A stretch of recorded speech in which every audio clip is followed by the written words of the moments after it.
Welcome to crime stories, this is Meerab Zeeshan. Viewers, Lahore में एक फिल्मी अंदाज में एक वारदात पेश आई है जिसके ऊपर पुलिस भी हैरान है, तमाम लोग परेशान है कि आखिर इसको जिस तरह से प्लान किया गया वो प्लानिंग आई कहाँ से है, हुआ कैसे, ये सब कुछ वाकया रिपोर्ट किया। इस हवाले से उमर याकूब ने उनसे जानते हैं कि एग्जैक्टली क्या हुआ। अस्सलाम वालेकुम उमर, कैसे हैं आप? वालेकुम सलाम मीरब, मैं ठीक हूँ, आप खैरियत से? मैं बिल्कुल ठीक हूँ। उमर, ज़रा व्यूअर्स को बताइए कि ये जो इतना फिल्मी अंदाज में जैसे कोई बॉलीवुड की मूवी चल रही है या हॉलीवुड की मूवी चल रही है, ये सारा वाकया हुआ कैसे? देखिए मेरा लाहौर की सियासत जो है, बल्कि पाकिस्तान की सियासत में ना लोगों को नवाजने का एक तरीका है, लोगों को नवाजा जाता है उनकी एफिलिएशन की वजह से। तो लाहौर में भी एक पोस्ट मिली, एक साहब को एक ओहदा दिया गया, वो सिर्फ पर्सनल एफिलिएशन की वजह से।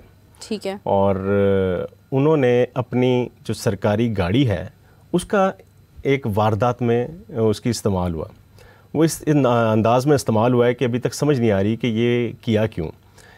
डिफेंस बी का इलाका है, वहाँ से एक बिज़नेसमैन को उठाया जाता है।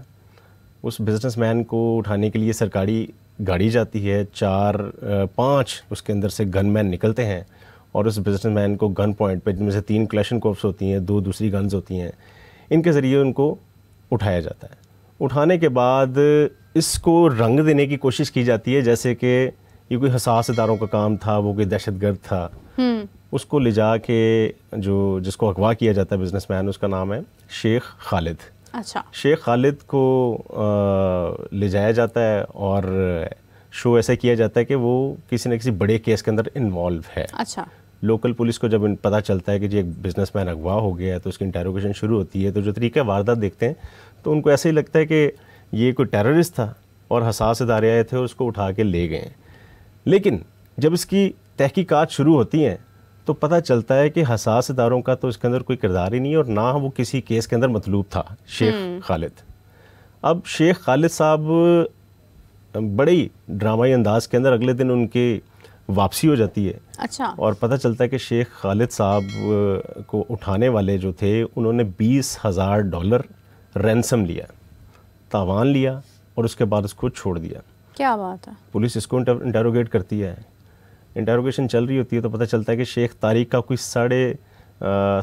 35 करोड़ रुपए का कोई लेन देन का तनाज़ा है। कोई कोयटा की पार्टी है, ये बिस्किट फैक्ट्री के ऑनर है और उस तनाज़े की वजह से जो जिनके साथ मसला चल रहा है, उन्होंने लाहौर के अंदर कुछ लोग हायर किए, उनको ये रिस्पॉन्सिबिलिटी दी गई कि इस बंदे से पैसे लेने, पैसे निकलवाओ, अपना कमीशन लो और इस बंदे को मतलब फ्री कर दो। उन्होंने सरकारी मशीनरी का इस्तेमाल किया। जो इसके अंदर वीगो डाला इस्तेमाल हुआ वो एक सरकारी अफसर का है जो कि एक ओहदा है LWMC का, उसके चेयरमैन की वो गाड़ी है। गार्ड्स का अभी तक पता नहीं कि वो सरकारी हैं या प्राइवेट हैं। वैसे चेयरमैन LWMC को कोई प्रोटोकॉल देते हुए गार्ड्स नहीं दिए जाते जो गनमैन होते हैं। तो वो अपेरेंटली तो ऐसे ही लग रहा है कि वो प्राइवेट लोग थे, हायर किए गए। क्लैशनकोव्स थी उनके पास, लोकल 2 वेपन थे जिनकी मदद से उन्होंने इस बिजनेसमैन को अगवा किया। उसके बाद वो उसको कंटोनमेंट के किसी एरिया में लेके गए ताकि ऐसा जेस्चर जाए कि ये किसी बड़े केस के अंदर इन्वॉल्व था और कोई दहशतगर्दी का केस है या कोई और बड़ा केस है जिसकी इंटेरोगेशन होनी है, ताकि ऐसा तासुर मिले कि हसास इदारों की कार्रवाई है। वहाँ से इसको उठा के कसूर ले जाते हैं। कसूर पहुँच के फिर ये डील होती है। वो बताता है कि मेरे पास $20,000 घर पड़े हुए हैं। वो घर वालों को कॉल करता है, वो कहता है एक बंदा आएगा, वो एक कोड बताएगा अमानत 5, तो उसको $20,000 दे देना। वो $20,000 उसको देते हैं, बाद में ये बंदा वापस आ जाता है। जो इंटेरोगेशन ऑफिसर्स हैं, जो लाहौर की तफ्तीशी पुलिस है, उन्होंने अपने अफसरान को क्या बताया? उन्होंने यही कहा कि सर जी ये तो सारा मामला ही हसास इदारों का है, तो इसके अंदर तो उनको इन्वेस्टिगेशन करने की ज़रूरत ही नहीं, इसके किसी न किसी केस में इन्वॉल्वमेंट है, वो इसको उठा के लेके गए थे, वो खुद ही छोड़ गए।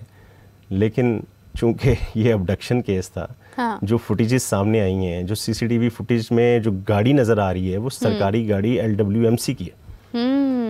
अब पुलिस वाले हैरान हैं, अफसरान परेशान हैं कि वो करें तो करें क्या, क्योंकि जो इनिशियल इंटेरोगेशन हुई थी उसके अंदर जो ऑफिसर्स थे उन्होंने तो क्लेम कर दिया कि जनाब ये अबडक्शन नहीं है, इसके अंदर कोई रैंसम नहीं मिला और जो काम था सारा वो हसास इदारों का था। मतलब अब देखें ना कितनी बदकिस्मती है कि ये हमारे इदारों का नाम इस्तेमाल करते हुए रैंसम का काम करना शुरू कर दिया इन लोगों ने।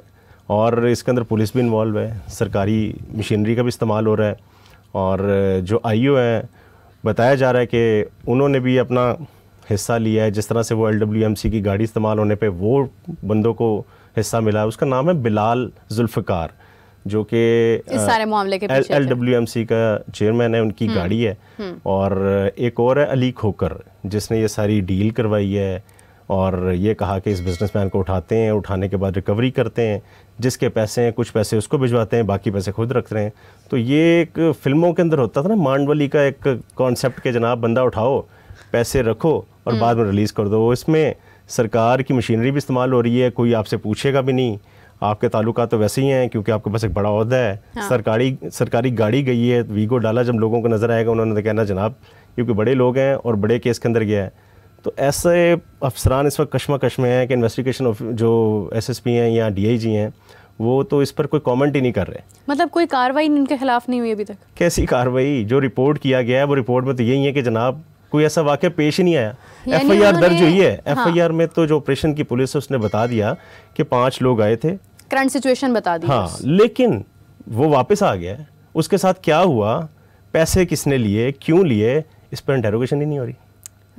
क्या बात है। मतलब आपके मुहाफिज जब आपकी जान के दुश्मन बन जाते हैं तो फिर क्या ही कहने। उमर की स्टोरीज़ हमेशा से बहुत यूनिक होती हैं और आज तो मतलब हद ही पार हो गई हैं कि एक ऐसी स्टोरी जिसके सारे हकाइक सामने हैं, हर चीज़ सामने है, उसको किस्से से ही मतलब बाहर निकाल दिया। Umar, thank you so much. और इसी के साथ मुझे और उमर को इजाज़त दीजिए और हम उम्मीद करते हैं कि आने वाले वक्त में कुछ हालात बेहतर हों, क्योंकि जिस तेज़ी के साथ AI का दौर जा रहा है मुझे लगता है कि लोगों का माइंड भी AI की तरह ही चल रहा है। इतना फास्ट और हर तरह से क्राइम को किसी ना किसी तरह से बचा ही लेते हैं, लेकिन सामने आ ही जाता है।